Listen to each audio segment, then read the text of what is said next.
সেটা হচ্ছে কোরআনে ওই চাঁদের যে আলোটা, সে আলোটা কি ধার করা আলো, এটা কি বলা হয়েছে স্পেসিফিক? যদি এটা একটু নিয়ে কি জানাতেন। আপনি এটা নিয়ে কি আপনি গতদিন কথা বলতে এসেছিলেন ভাই? না না, কখনো বলিনি। এটা নিয়ে আগের লাইভে একজন এসে এটা নিয়ে কথা বলছিল। আপনি কি সেই ব্যক্তি না? না না না, আগের লাইফে কে বলছে আমি সেটা না।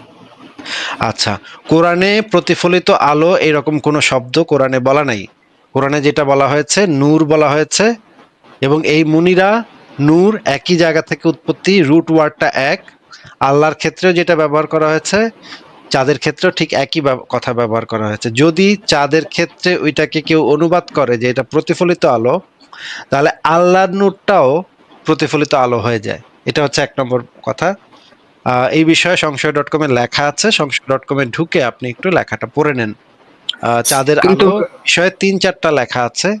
চাঁদের আলো যে প্রতিফলিত আলো, এটা যে ইসলামিস্টদের দাবি, সেটা নিয়ে ৩-৪টা লেখা আছে। হ্যাঁ, এবার বলেন। কিন্তু ওই যে তাফসিরে জাকারিয়া, তারপরে বিভিন্ন তাফসিরে দেখলাম যে আসলে তারা করছে যে হচ্ছে প্রতিফলিত আলো, আহ, ব্যাখ্যা দিচ্ছে প্রতিফলিত আলো। ভাই, এটা ব্যাখ্যা দিলে তো হবে না। ওই শব্দটা দ্বারা যদি এই ব্যাখ্যা দেয়, আমি তো সেটা বলে দিলাম আপনাকে, আপনি কি আমার কথা শোনেন নাই? যদি এইটার অনুবাদ প্রতিফলিত আলো করা হয়, তাহলে আল্লাহর আলোটাও তো প্রতিফলিত আলো হয়ে যায়। এই কথাটা কি আপনি শোনেন নাই? আল্লাহর আলো প্রতিফলিত, আলো আলো হলে সমস্যা কোথায়? সমস্যা তো আছে। আপনি তো আগের দিন তো আপনি এসে জিজ্ঞেস করছিলেন ভাই। আপনার কথা তো এখন একদম আমি আমি মনে করতে পারতেছি। আপনার কথার ভঙ্গি সবকিছু তো এক। আপনি তো আগের দিন এসে জিজ্ঞেস করছিলেন তো এটা। না না, এই বিষয়ে আপনার সঙ্গে কোনোদিন আমি আলোচনা করি নাই। আমি অন্য কোনো একটা পার্সন, আপনি যাকে মিন করছেন সে না। আচ্ছা, আল্লাহর আলো যদি প্রতিফলিত আলো হয়ে যায়, তাহলে সমস্যা হচ্ছে, তাহলে আল্লাহ অন্য আরেকটা আলোকের উপরে নির্ভরশীল হয়ে যায়। ঠিক আছে? আল্লাহর আলোটা যদি অন্য আরেকটা প্রতিফলিত আলো, মানে হচ্ছে কি যেটা প্রতিফলন করে। মনে করেন আপনি যদি লাইট আয়নার উপরে রাখেন, তাহলে প্রতিফলিত আলো পাশ থেকে দেখতে পাবেন, আয়নার সামনে দেখতে পাবেন। এখন এই আয়নাটা যদি প্রতিফলন করে, তাহলে আয়নার আলোটা, আয়নার নূরটা ওই মূল আলোর উপরে নির্ভরশীল হয়। কিন্তু আল্লাহর সত্তার সাথে নির্ভরশীলতা, এই জিনিসটা যায় না।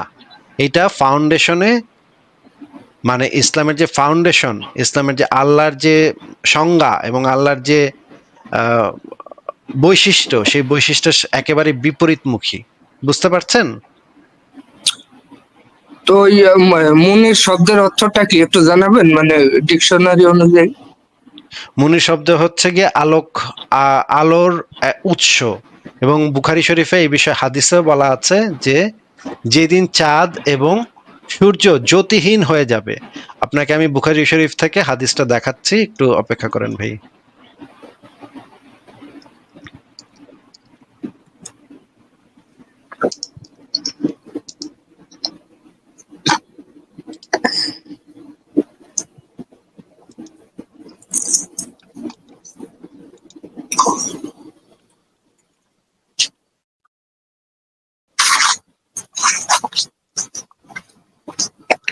আচ্ছা, আমি স্ক্রিনে শেয়ার দিচ্ছি। বুখারী শরীফে যেটা বলা আছে সেটা আমরা সরাসরি বই থেকে দেখে নিই। এইখানে একটু দেখতে পাচ্ছেন, স্ক্রিনটা দেখতে পাচ্ছেন? প্রথমে আমরা আমি ইবনে কাসির ফোনে দেখছি, তো একটু স্ক্রিনটা বড় করলে। আচ্ছা, প্রথমে আমরা ইবনে কাসিরের তাফসির থেকে দেখি। এই ইবনে কাসিরের তাফসিরে লেখা আছে, ইবনে কাসিরের তাফসির হচ্ছে আর্লি, মানে ক্লাসিক্যাল তাফসির গুলার ভিতরে একটা। এটা তো জানেন নাকি? জি জি। আচ্ছা, এখানে লেখা আছে, কারণ আল্লাহ তাআলার উক্তি চন্দ্র হয়ে পড়বে জ্যোতিহীন। জ্যোতিহীন দেখা যাচ্ছে? জি জি। আর আর আর সূর্য ও চন্দ্রকে একত্রিত করা হবে, অর্থাৎ এই দুটিকেই জ্যোতিহীন করে জড়িয়ে নেওয়া হবে। এই কথাটা দেখা যাচ্ছে? জি, দেখা যাচ্ছে। তার মানে দুটারই তো জ্যোতি আছে নাকি? হ্যাঁ, দুইটারই দেখতে আছে।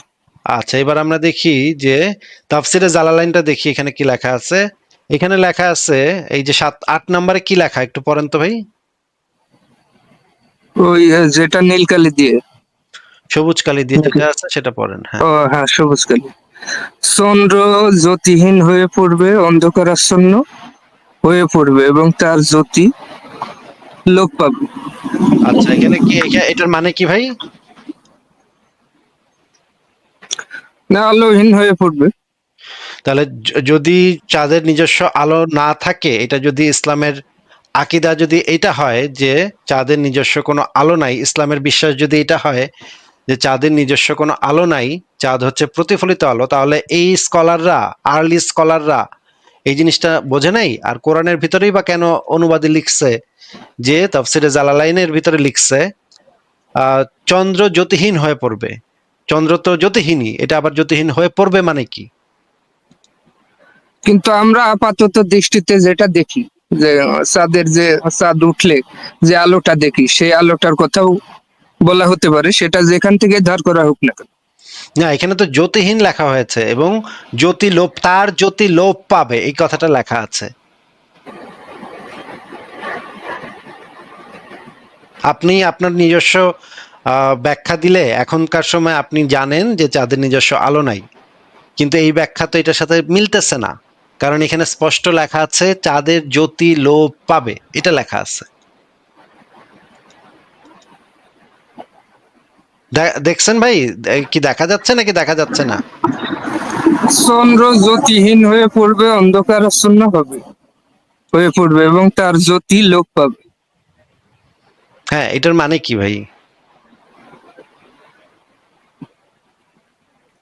তার আলোটা আর থাকবে না। ঠিক আছে ভাই, এখন আপনারা তো বাংলা ভাষা ধরে ধরে বোঝানো সম্ভব না। আপনি যদি এটা বুঝতে না পারেন তাহলে তো আমার আসলে কিছু বলার নাই বা করার নাই। ঠিক আছে, এবার তাফসিরে মারেফুল কোরআন থেকে দেখি আমরা। তাফসিরে মারেফুল কোরআনে কি লেখা আছে একটু পড়েন তো ভাই। পড়েন, এখানে কি লেখা? সবুজ কালি যেটুকু, হ্যাঁ নাকি? পড়েন। হ্যাঁ হ্যাঁ পড়েন। এবং চন্দ্র জ্যোতিহীন হয়ে যাবে। শুধু চন্দ্র কেন, বরং সূর্য এবং চন্দ্র উভয়ই একই রকম, অর্থাৎ জ্যোতিহীন হয়ে পড়বে। চন্দ্রকে পৃথক বর্ণনা করার কারণ সম্ভবত এই যে, চন্দ্র হিসেব রাখার কারণে আরবরা এর অবস্থা অধিক গুরুত্ব সহকারে নিরীক্ষণ করত। আচ্ছা, ঠিক আছে, এটা আপনি পড়ছেন, খুব ভালো পড়েছেন। এবার তাফসিরে আহসানুল বায়ান থেকে আমরা পড়ি, এখান থেকে পড়েন কি লেখা। এবং চন্দ্র জ্যোতিহীন হয়ে পড়বে। তারপর পড়েন, এরপরে কি লেখা সেটা পড়েন। চাঁদ কিয়ামতের নিদর্শন স্বরূপ জ্যোতিবিহীন হবে, তাতে পুনরায় তার জ্যোতি ফিরে আসবে না। আচ্ছা, ঠিক আছে, খুবই ভালো পড়ছেন। এবার তাফসিরে জাকারিয়াটা পড়েন। হুম। চাঁদ হয়ে পড়বে কিরণহীন, চন্দ্র জ্যোতিহীন হয়ে যাবে। ইবনে কাসির। আচ্ছা, চাঁদ হয়ে পড়বে কিরণহীন, তাফসিরে জাকারিয়া। হ্যাঁ, এবার এখান থেকে পড়েন, এই তাফসিরে জাকারিয়া থেকে পড়েন। যখন চন্দ্র হয়ে পড়বে জ্যোতিহীন, এখানে চন্দ্র হয়ে পড়বে জ্যোতিহীন অর্থ যখন উধাও হয়ে যাবে চন্দ্রের কিরণ প্রকাশের ক্ষমতা। সূর্য চন্দ্র উভয়টি নিষ্ভ্রম হয়ে নিষ্প্রভ, নিষ্প্রভ ভাই, বাংলা তো পড়তে পারেন, বাংলা তো দেখা যাচ্ছে পড়তে পারেন না। ঠিক না, আছে, ওইটা দেখা যাচ্ছে কম, তো ওই জন্য। আচ্ছা, এবার আমরা সহিহ বুখারী থেকে একটা হাদিস পড়ি, ঠিক আছে? হাদিস নাম্বার হচ্ছে, ভাই আপনার এখান থেকে অনেক সাউন্ড হচ্ছে, আপনাকে একটু মিউট করে রেখে কথা বলতে হচ্ছে, আপনার এখান থেকে আজানের শব্দ হচ্ছে। এটা হচ্ছে সহিহ বুখারী ইসলামিক ফাউন্ডেশন, হাদিস নাম্বার হচ্ছে 2973। এই হাদিসে কি লেখা আছে সেটা আমরা এবার একটু পড়ি। আচ্ছা, এটা আমরা আরেক জায়গা থেকে পড়ি, এই হাদিসটাই আরেক জায়গা থেকে পড়ি, এইখান থেকে পড়ি, তাহলে আর দেখতে সুবিধা হবে। সহিহ বুখারী ইসলামিক ফাউন্ডেশন, সৃষ্টির সূচনা অধ্যায়, হাদিস নাম্বার হচ্ছে 2973। এখানে কি লেখা আছে এই যে লাল কালিতে, সেটাও একটু পড়ে শোনান তো ভাই, এখানে কি লেখা আছে পড়েন তো। অনেক ছোট তো, আপনি একটু পড়ে শুনলে আনলে ভালো হতো। আমি পড়লে তো ভাই, আমি তো এটা পড়ছি, আমি তো আর পড়ার আসলে মানে দরকার নেই, আর একটু বড় করে দিচ্ছি, আপনি এইবার পড়েন। লাল কালিতে যেটা লেখা আছে সেটা পড়েন। চন্দ্র সূর্যের একটির জ্যোতির অপরটিকে ঢাকতে পারে না, আর তাদের পক্ষে এটা সম্ভব নয়। আচ্ছা, এই কথাটার মানে কি? চন্দ্র সূর্যের একটির জ্যোতি অপরটিকে ঢাকতে পারে না, অর্থাৎ একটার আলো আর একটা আলোকে ঢাকতে পারে না। এই কথাটার মানে কি ভাই? এই কথাটার মানে কি এইটা যে চাঁদের নিজস্ব আলো নাই? এইটা মানে দাঁড়ায়, নাকি এটার মানে দাঁড়ায় যে চাঁদেরও নিজস্ব আলো আছে? কোনটা মানে দাঁড়ায়? চাঁদের আলো আছে, কিন্তু এই আলোটা যদি মিন করা যায় যে এটাই ধার করা আলো, তাহলে সমস্যাটা কোথায়? তাহলে তো এখানে একটার জ্যোতি আরেকটা জ্যোতিকে ঢাকতে পারবে না এরকম লেখা থাকতো না, তাহলে তো লেখা থাকতো যে চাঁদের নিজস্ব আলো নাই, এটার জ্যোতিই নেই। এটা আবার একটা, এটা জ্যোতি আবার সূর্যের জ্যোতিরে ঢাকবে কেমনে? এটা কিভাবে সম্ভব? যদি চাঁদের নিজস্ব জ্যোতি নাই থাকে, তাহলে এইটার জ্যোতি আবার সূর্যের জ্যোতিরে কেমনে ঢাকবে? ভাই আপনি কি রাম ছাগল নাকি ভাই? এখন তো একেবারে বিরক্ত লাগতেছে। চন্দ্র সূর্যের একটির জ্যোতি অপরটিকে ঢাকতে পারে না, আর তাদের পক্ষে এটা সম্ভব না। এটার মানে আপনি বুঝছেন যে চাঁদের নিজস্ব আলো নাই, সূর্যের আলো আছে, চাঁদের আলো খালি প্রতিফলন করে, এটা আপনি বুঝছেন এখান থেকে নাকি? হ্যাঁ, এরকমই তো লাগতেছে, কিন্তু ও, আপনারা তো এটা দেখতে পাচ্ছেন না। ঠিক আছে, ঠিক আপনারা আছে, দেখছেন অন্যভাবে।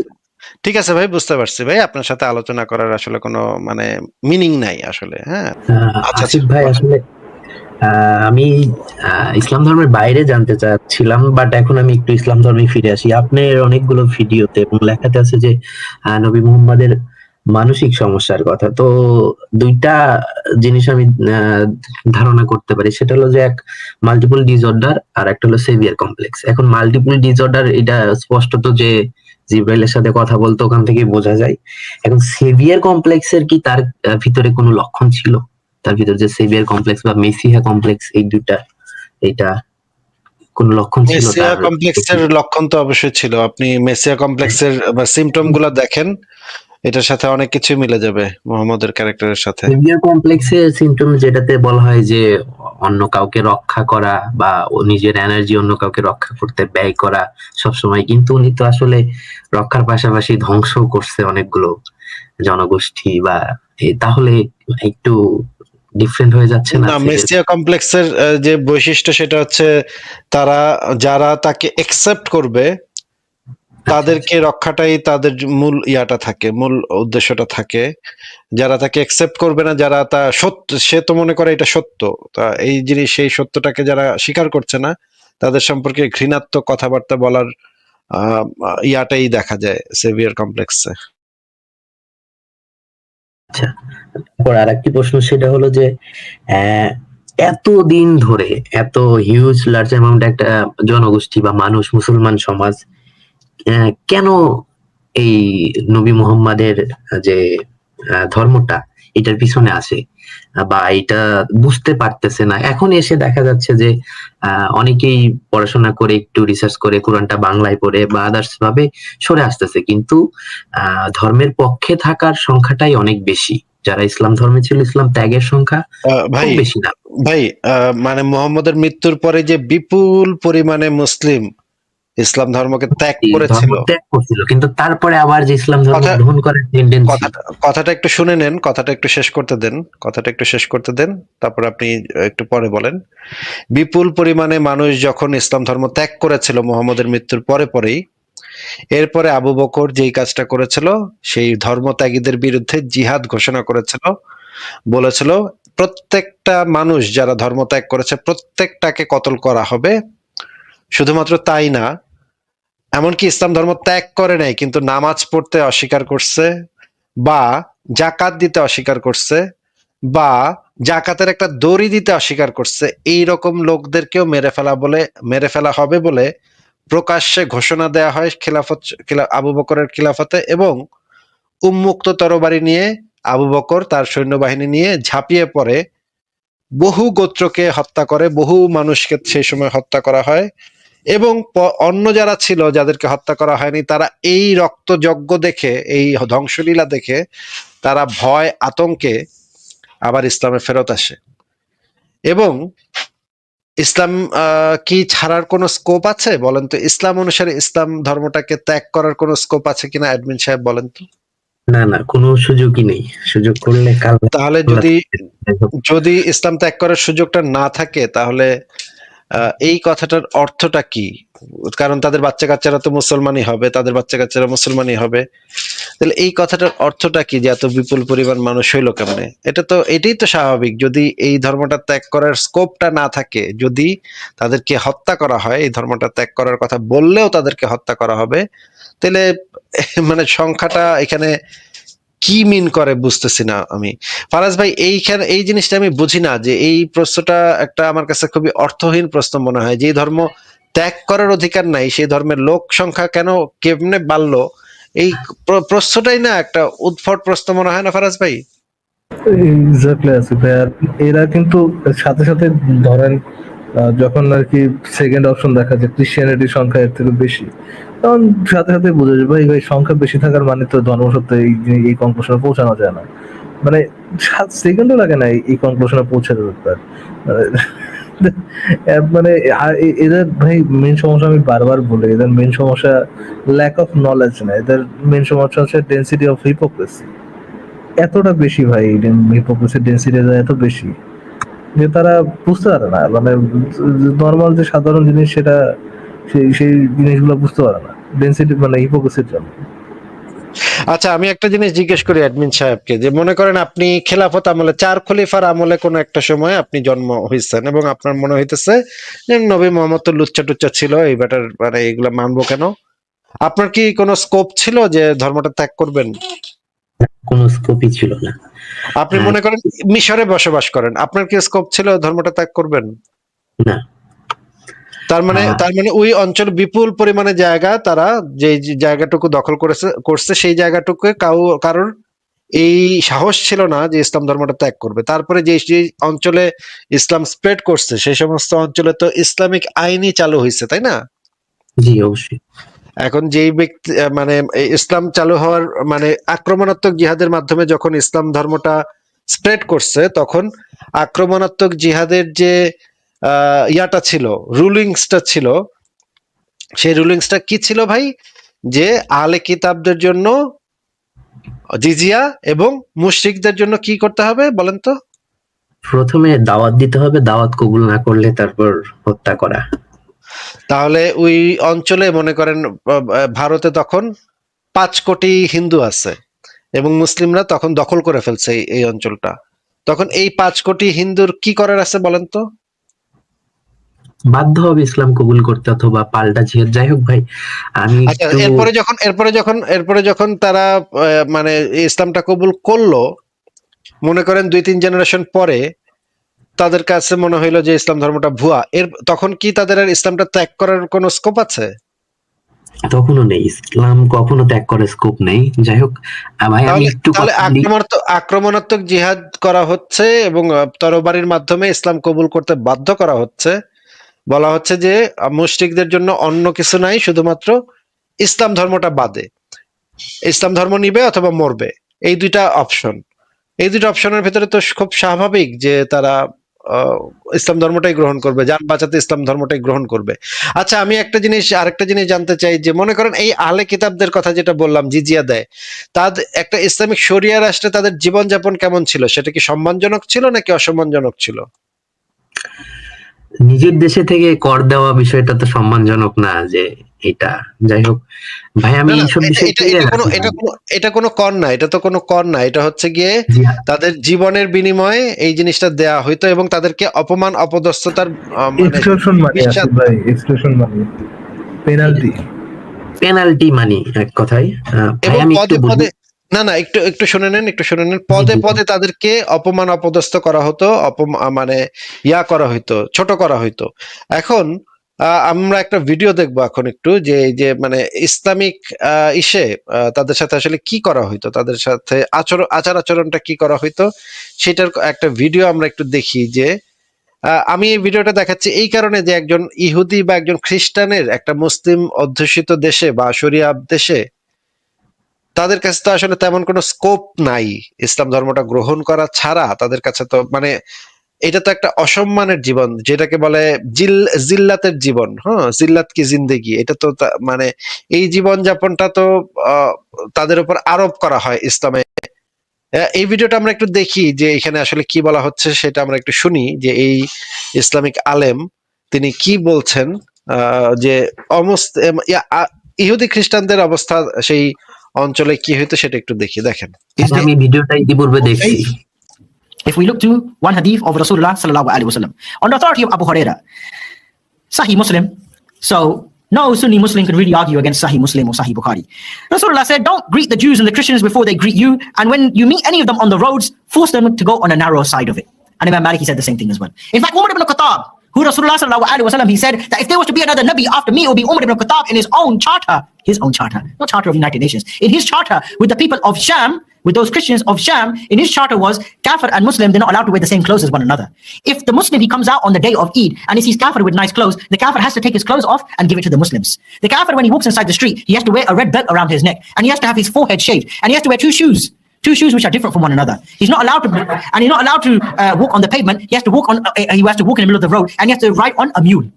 And that's only for the adults, not for the children. You can see how Islam would make the child become a Muslim. The kafir, or the child growing up in a state of kufr, he will turn to Islam. Why? Because the child will be walking along with his dad. He said, Dad, yeah, why you got your forehead shaved? I don't know whether these Muslims that make me do it. Why you got to walk? Why can't you ride the animal like the Muslims? They walk ride the animal like this. Why are you walking with both legs dangling on the side of the donkey? Why is it every time the Muslim comes to you, he asks you for your clothes, you give it? Why is it every time he tells you to get down from the horse, you have to take it? And not only that, he said the kuffar, they can have their churches. They can have their churches, but they're not allowed to ring the bell. And if a Muslim, he's walking by, let's say, for example, a Muslim's been on Edgware Road, for example. He's had some nice shisha, some nice steak, no hubble bubble. We don't deal with anything like that. And he's walking along and he's rubbing his belly and he's like, oh man, I don't want to upset my wife tonight.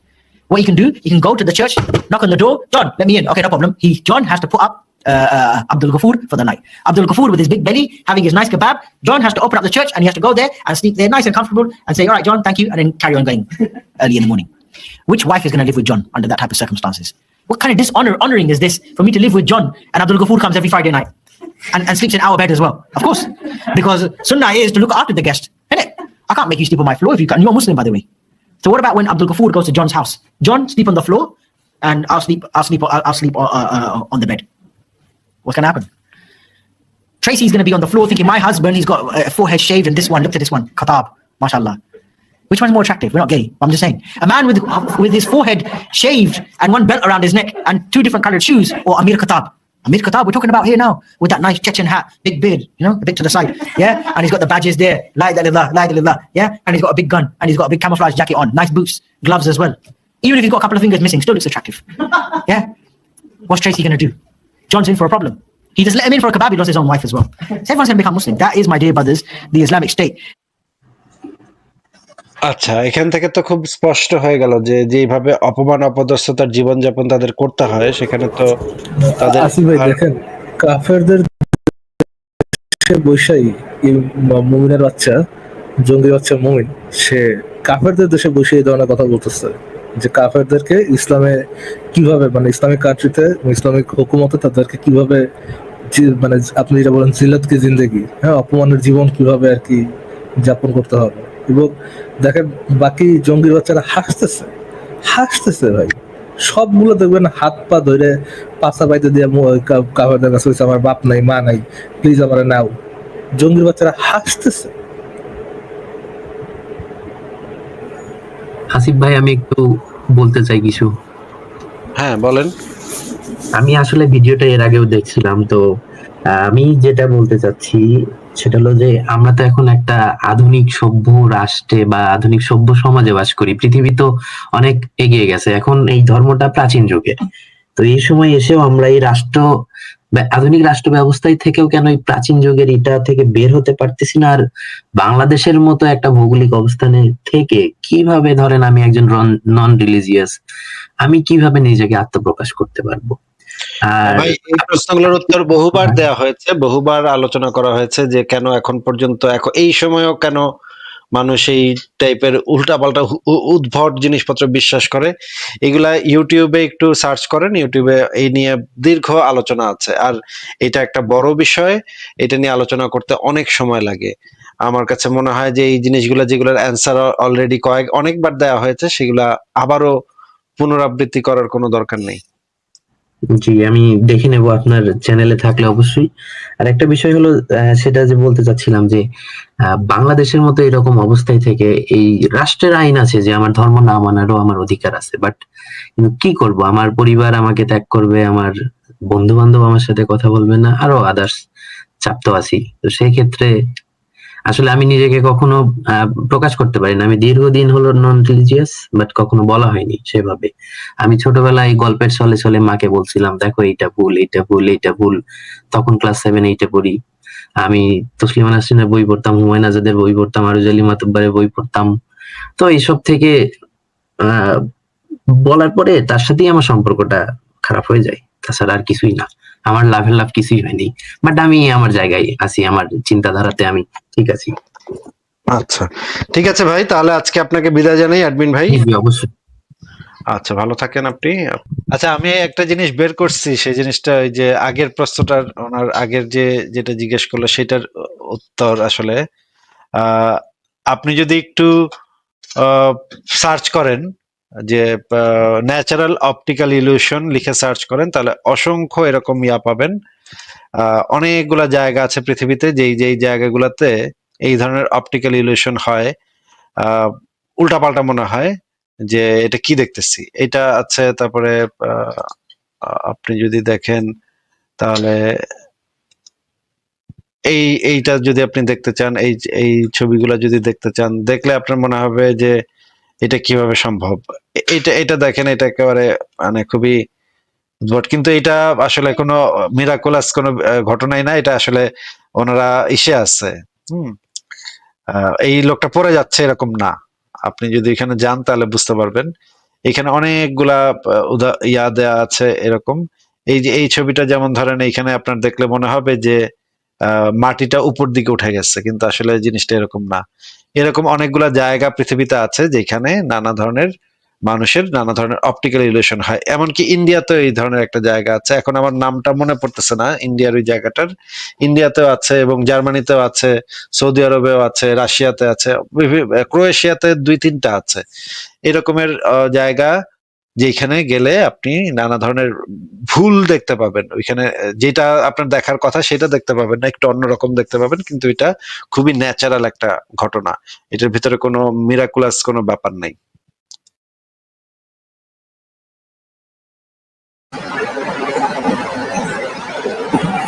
আচ্ছা ভাইয়া, গটেড। আচ্ছা, আর কি কোনো প্রশ্ন আছে আপনার? ফারাজ ভাই, আমি হ্যাঁ আসিফ ভাই, মানে সেকেন্ড যে কোয়েশ্চেনটা করলাম, like is the transgender issue real? মানে ভাইয়া, মানে আমি অনেক বেশি কনফিউজ এটার ব্যাপারে, লাইক মানে মানুষ কেন জেন্ডার আসলে চেঞ্জ করে ফেলে, মানে আসলে না বায়োলজিক্যালি ভাইয়া, তারা যদি মেল। জি জি, আসলে না ভাইয়া, কেউ কেউ না অ্যাকচুয়ালি ফ্রম মানে একদম মেন্টালি এটা একেবারেই মনে করে যে ওরা যে বডিটাতে জন্ম হয়েছে ওই বডিটাতে আসলে ওদের ওই বডিটা আসলে ওদের জেন্ডারের সাথে মিলে না। আর মানে আমার কাছে মনে হয় যে এটা হলো যে আসলে ওই যে জেন্ডার ডিসফরিয়া যে জিনিসটা, যে অ্যাট দ্য এন্ড আপনি যদি কোনো ট্রান্সজেন্ডারের বডি লাইক 50 বছর পরে ঘুরে চেক করেন, ওইটা অ্যাট দ্য এন্ড মেলই আসবে, ফিমেলই আসবে, বাট ওটা ওরা মেন্টালি ভাবতেছে। অ্যান্ড সিন্স মেন্টালি ওই জায়গাটা অনেক সময় অনেক বেশি স্ট্রং হয়ে যায়, তখন they end up changing the gender. And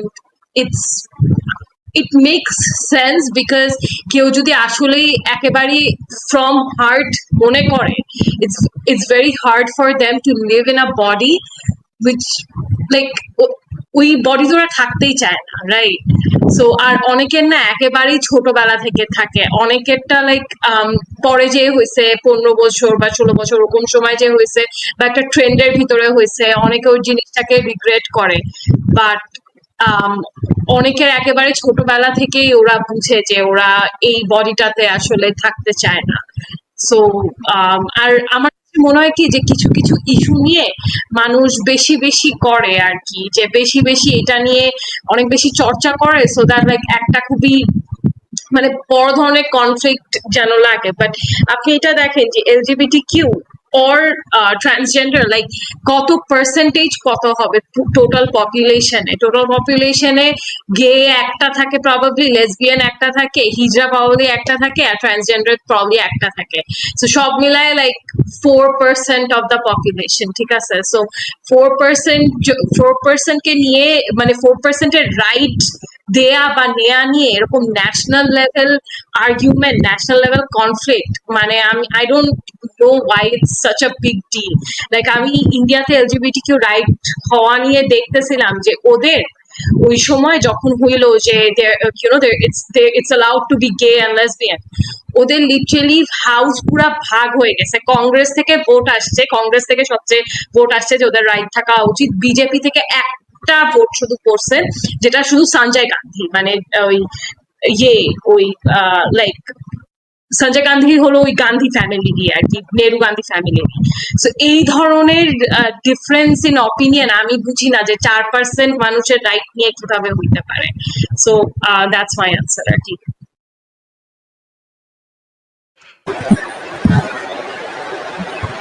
তাহলে আপু ইটস আ ডিসঅর্ডার, যেটা আর কি লাইক সুন্দর ভাষায় বোঝানোর কারণে আর কি বলতেছে না যেটা। হ্যাঁ, আই থিঙ্ক এটা একটা disorder, but at the same time এটা এরকম একটা ডিসঅর্ডার যেটা people can't help it, like people can't, I don't think that people can take some kind of treatment, right? মানে ফর এক্সাম্পল লাইক আপনার যদি মানে আপনি যদি ডিসেবল হন, বা আপনার যদি মানে ফর এক্সাম্পল লাইক আপনার যদি ডায়াবেটিক্স হয়ে গেছে, ঠিক আছে, একটা বয়সের পরে ডায়াবেটিক্স ফিক্স করা যায় না, বা ডিসেবল হলে ওটা কখনোই লাইক ফিক্স করা যায় না ভাইয়া। তো এখন আমার কথা হলো যে যদি ওইরকমই হয় ওদের ডিসেবিলিটিটা, মেন্টাল ডিসেবিলিটিটা, তাহলে আমার কাছে মনে হয় যে you might as well let them live the way they want to live, right? Which is by like cutting themselves up and stuff.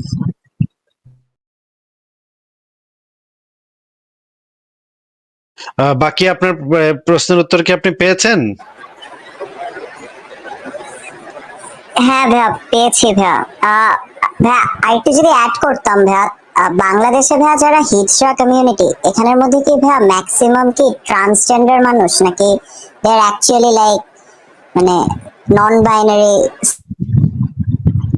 এই হিজড়া জিনিসটা নিয়ে না আমি মানে হিজড়া জিনিসটাকে আমি আগে ভাবতাম ইট ওয়াজ মোর অফ আ সেক্সুয়ালিটি, যে ধরেন যে ওই কেউ একজন ট্রান্সেক্সুয়াল যে জিনিসটাকে বলে, যে by birth they not defect, but ওদের ওই জেন্ডারের যে অর্গানটা আছে, সেক্স অর্গানটা, ওইটাতে মিক্স আপ আছে, রাইট? বাট দেন আমি যেটা বুঝলাম যে আসলে হিজড়া ইজ মোর লাইক আ পেশা ওরা কমিউনিটি, যেখানে ধরেন যে যারাই এই মেল অর ফিমেলে অর একটা মেলকে বিয়ে করবে, একটা ফিমেলকে বিয়ে করবে, যারাই ফিট করে না existing like gender and sexual জিনিসপত্রে, তারাই এটাতে ঢুকে।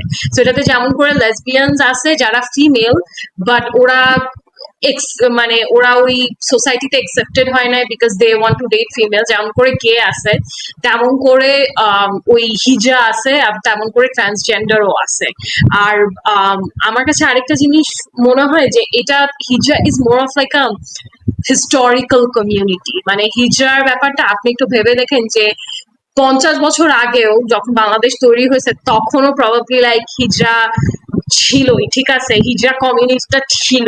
So hijra is more of like a historical একটা কমিউনিটি, যে যারাই জেন্ডার অ্যান্ড সেক্সুয়ালিটির জন্য অ্যালিয়েনেটেড হয়েছে সোসাইটিতে, তারা যে হিজড়া কমিউনিটিতে জয়েন করছে, এবং হিজড়া কমিউনিটিতে কিন্তু প্রস্টিটিউশন বা সেক্স ওয়ার্ক জিনিসটা এই কারণেই এত বেশি, বিকজ তারা অ্যালিয়েনেটেড হওয়ার পরে তাদের কাজটা ওরা পায় নাই, এরপরে ওরা ইয়েতে সেক্স ওয়ার্কে ঢুকছে আর কি।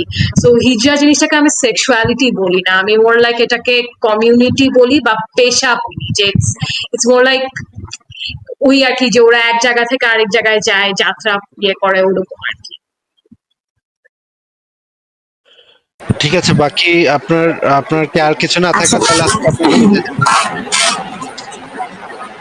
হ্যাঁ হ্যাঁ ভাইয়া। আচ্ছা ঠিক আছে, তাহলে ভালো থাকেন, আপনাকে বিদায় জানাচ্ছি।